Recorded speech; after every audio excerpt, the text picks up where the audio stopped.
So after I made the video talking about Legends Arceus and BDSP, another new game has already been announced. Generation 9 is going to be called Scarlet and Violet. And for now, the only thing that I'm going to say about it is, I guess my fears about them continuing to use the international logo colors in Japan were unfounded, because here's the logos. So anyway, today we're taking on the Pokémon Tower, graveyard for dead Pokémon, a concept that would never get made today. Or rather, we'll be taking on the parts of which that we can actually access at this point, because I don't have the key item necessary to actually finish the dungeon. And something that I've noticed about this dungeon is, you know that glitch where sometimes you'll encounter a wild Pokémon and a trainer battle on the same tile? Well, I've noticed it happens a lot more in this dungeon than anywhere else, even though the encounter rate here is actually pretty low. I don't know if it's a coincidence, but it doesn't seem like it, because both in my own playthroughs as well as other people's Let's Plays that I've seen, it tends to happen a lot more here than anywhere else in the game. Anyway, we're currently fighting our rival Khan once again, and this battle is pretty famous because he doesn't have his Rata that he had in previous battles, which gave birth to that fan theory about the player actually having killed it in the previous battle or some shit. And that's a nice segue into something that I actually wanted to talk about in the last episode, but I was too busy talking about Legends Arceus' localization. And that is another ancient fan theory, or I should rather say internet urban legend or myth or something, namely Lavender Syndrome. So the story goes that the music that plays in Xion Town, not the one in this tower, but the one outside, supposedly had two different versions, or according to some people, even more than two. There are so many different variations of this bullshit, but anyway, according to the myth, the original version of that song contained, depending on who you ask, either high-pitched sounds or even binaural beats on an 8-bit Game Boy sound chip. Yeah, that sounds legit. But whatever it was, that sound supposedly gave a lot of kids headaches, or some versions of the story even go as far as to say that kids killed themselves after listening to it. Now, obviously that's a load of bullshit, but there are still a lot of people out there who, even if they may not believe the full story about the suicides and everything, still believe the myth that there are two different versions of the song. Like, go on YouTube and just type in Lavender Town music. The first result is a video with 16 million views, claiming to be the original Japanese version from Red and Green. And the entire comment section is convinced that this one is somehow different. And, you know, I could say, well, it's all just confirmation bias, but, you know, to give it the benefit of the doubt, okay, maybe it is different from other versions that you find on YouTube because they've been ripped from a different place. Like, maybe some versions are from ripped directly from the game, others may be recorded from an emulator, yet others may be from that soundtrack CD that they released, you know, the one that has those shitty reverbs that completely ruin the feel of 8-bit music. But the point is this: different uploads of the same track may sound different because they were using different recording technologies or different methods of ripping the track. But the cold hard fact is that every single version of this game has been data mined to bits and pieces, and the Lavender Town theme in every single version matches up bit by bit. It is exactly the same.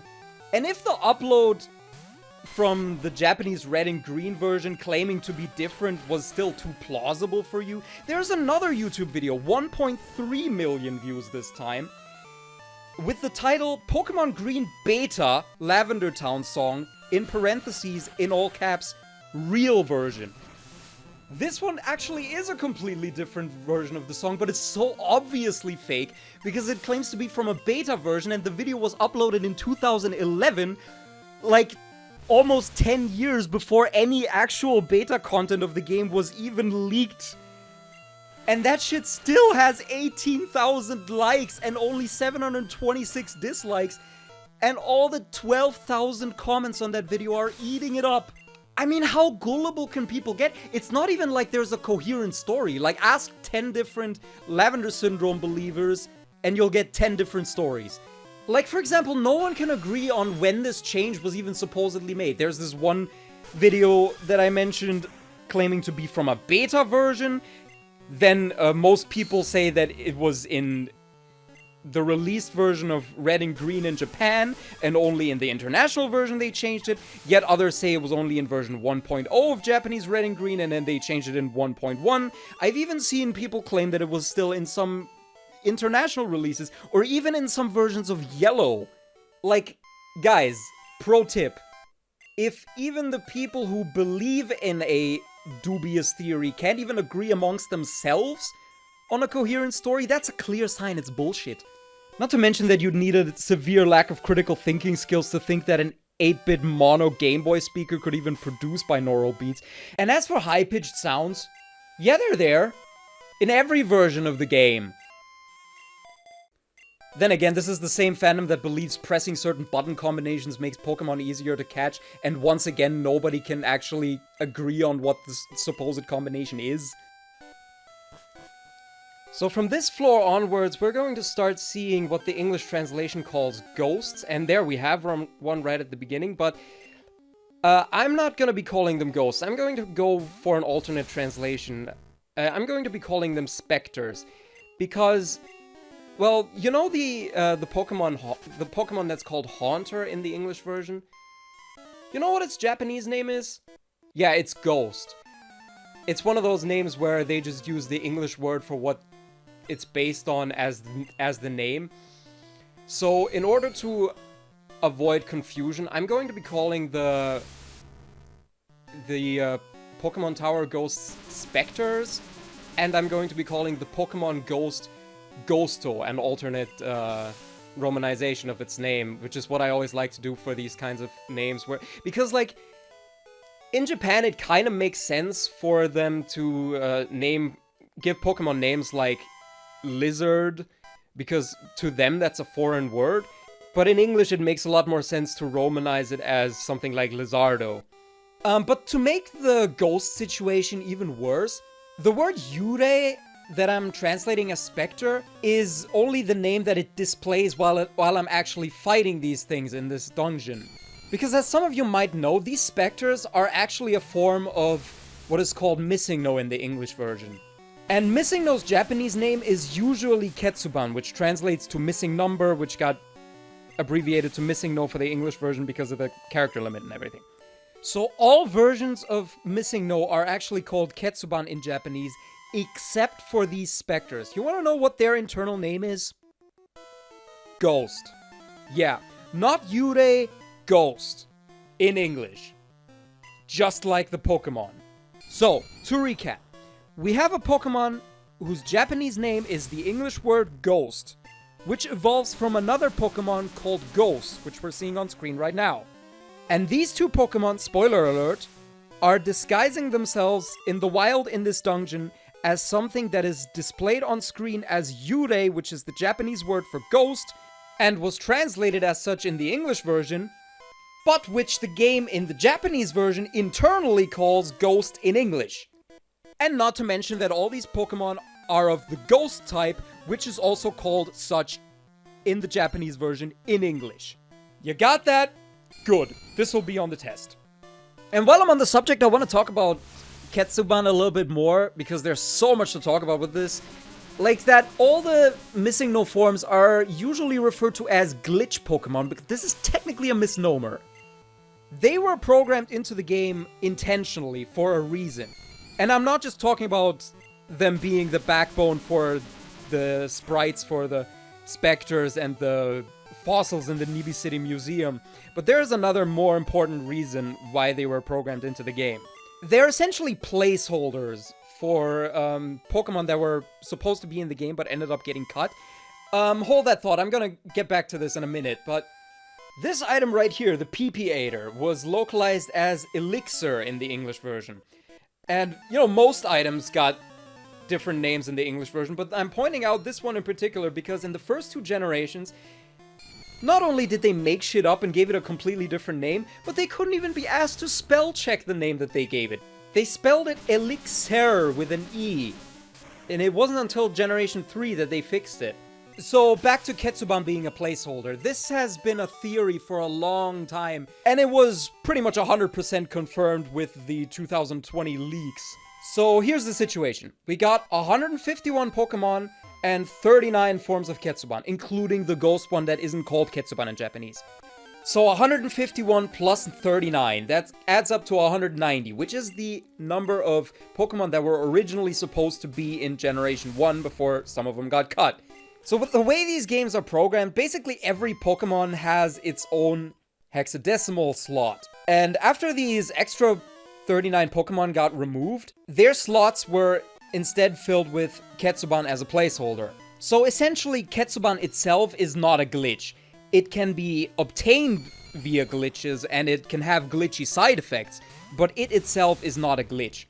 And something else that's interesting about Ketsuban, as well as all the other true glitch Pokemon that exist, is that they are different depending on the versions. And I'm not just talking about versions as in red, green, blue, yellow. I'm talking about Japanese version, English version, German version, and so on. And this is such a huge rabbit hole, I can't even begin to scratch the surface on this. In fact, I think a lot of the regional glitch Pokemon variations haven't even been researched fully. So let's keep this discussion to just Ketsuban for now. Something cool about Ketsuban, specifically in the Japanese blue version, is that they actually gave it a bestiary entry that translates to something like comment to be written. And the data for that description is actually still in there in the international releases, except it wasn't translated, so it just appears as garbled text. And I'm not sure exactly why, but for some reason it also messed up the height and weight in the Pokédex entry. But it's not just that, it's also just seemingly random stuff that's different, like their movesets, their stats, their sprites. Like most people in the West associate MissingNo with that reverse L-shaped mess of pixels, but that's only what it looked like in English Red and Blue. All the different localizations all have different blocks of pixels, and not to mention their effects.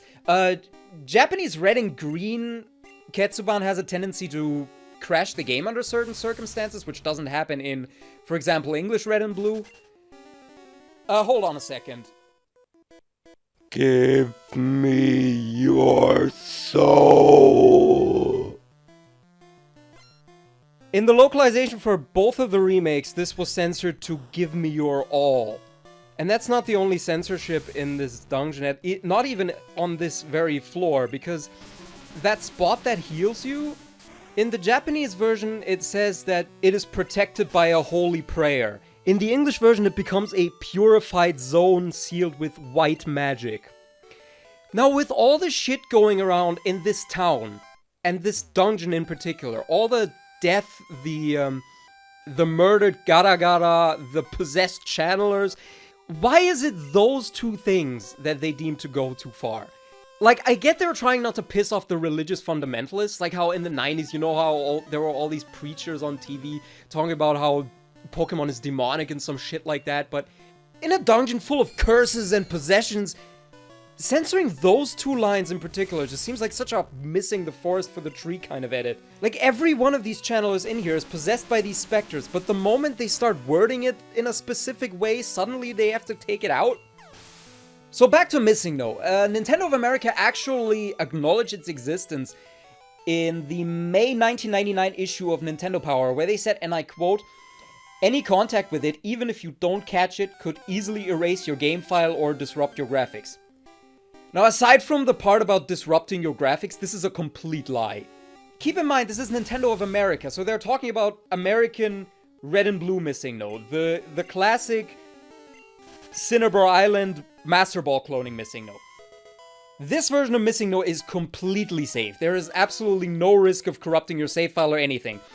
But it's hilariously in character for Nintendo, who is so infamous for not wanting people to mess with their games in ways that they didn't intend, to start circulating rumors like this.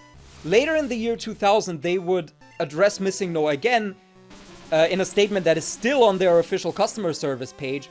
This time they no longer claim that MissingNo deletes your save file, but they do say to fix the scrambled graphics, try releasing the MissingNo Pokemon. If the problem persists, the only solution is to restart your game. This means erasing your current game and starting a brand new one. This is still wrong. Releasing MissingNo does absolutely nothing, and it's super easy to fix the graphics simply by looking at the Pokédex entry for any non-glitch Pokemon. And the only other negative effect that English Red and Blue MissingNo has is that it corrupts the Hall of Fame, which can also be fixed easily by simply beating the Elite Four again. And I think it just happened. I think I just got that glitch. I'm pretty sure that channeler was about to see me on this tile. Yeah, there's no way this is a coincidence. There has to be an explanation for why this glitch happens so often in this particular dungeon. Before starting to record this, I actually did a test run, and it happened there as well. So does anyone know what's going on here? My only guess is that maybe the encounters for the spectres are programmed differently to those for regular Pokemon or something like that. I don't know. And that totally caught me off guard, because I was actually going to talk about this channel that I'm fighting anyway, because once again the dialogue that she says before the battle was censored. Not in the English version of Fire Red and Leaf Green, but only in Let's Go. She says, Give me blood. Or more literally in Japanese, she says something like, I'm thirsty for blood, or I'm starved of blood. In LGPE, she got a completely different line about despair or something like that. And that change was made to both the English and Japanese versions, unlike the ones on the previous floor, which were only censored in the localization. But I gotta say, I'm surprised this line survived as long as it did, especially since the much more tame lines on the last floor got censored much earlier. But back to MissingNo for just another second. I think the reason... I might be wrong on this. Please correct me if I am. I think the reason why their effects are so different between different versions is that they, as well as other glitch Pokemon, pull data from elsewhere in the game and interpret that as Pokemon data. So when the part of the game code that it pulls data from has been changed between versions, it naturally affects the glitch Pokemon's effects, looks, sounds. That's another thing. Some of the Ketsuban cries or other glitch Pokemon cries are really interesting. Some of them go on for ages. Glitch Pokemon are an extremely interesting rabbit hole that you should definitely look into, because I can't even begin to scratch the surface in one of these videos. This channeler here is another one worth mentioning, because in the Japanese version, her dialogue before the battle says the Japanese name of the move known as Disable in English. But in the localized version, this text was completely changed into just generic possessed noises. That kind of shit. A lot of the channelers in this place just have dialogue that's like that. And it's worth noting that she has no Pokemon that know this move. So why does she say this, and why did they remove it in the English version? So here's the thing. Disable's Japanese name is Kanashibari, which is the...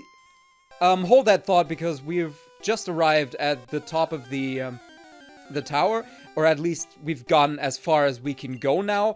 This is the final boss of the dungeon, basically, that we can't unveil yet because we don't have the self-scope. And in Fire Red and Leaf Green, this particular Spectre actually got its own unique sprite. But back to what I was saying before, Disable is called Kanashibari in Japanese, which is the Japanese word for sleep paralysis. And in Japanese folklore, it's believed that sleep paralysis is caused by possessions. So that's why she was saying that, and of course Disable doesn't have these kind of connotations, so they decided to remove it in the English translation. So to wrap this video up, I briefly want to go back to something that I said earlier on about those button combinations that supposedly increase the chances of catching Pokemon. Funny thought that I had, wouldn't it be hilarious if Game Freak decided to actually implement something like that into the next game and just never tell anyone about it? Imagine being the first person to find out about this and trying to tell people on the internet, like, hey guys, in the new Pokemon game, if you press down and B while catching a Pokemon, it increases your chances of catching it. And people would be like, oh god, with this shit again. You'd be like the kid whose dad actually does work at Nintendo. Nobody would believe you. Just a topic that I thought about after talking about Lavender Syndrome, because it's another one of those things that's obviously bullshit because people can't decide on what it is. Like, some people say down and B, some people say up and B. I've seen L and R, mash L and R. On the DS games, I've seen people mash the touchscreen. Like, do people think they're all true? Or do people just think that, oh, the one that my childhood friend on the schoolyard told me about, that's the real one, all the other ones are fake? Or, no, I figured it out. They're all true. Every single possible button combination, including pressing nothing at all, increases the odds of catching the Pokemon from 0 to whatever that Pokemon's catch rate is. I figured it out. I'm a genius. I swear, Pokemon fans will believe anything you tell them, and there are still people who believe in that MissingNo corrupts your save file thing too, just to tie this back in together with the other topic of this video. But either way, we're done with the Pokemon Tower for now, and I'm done with this video, so see you next time!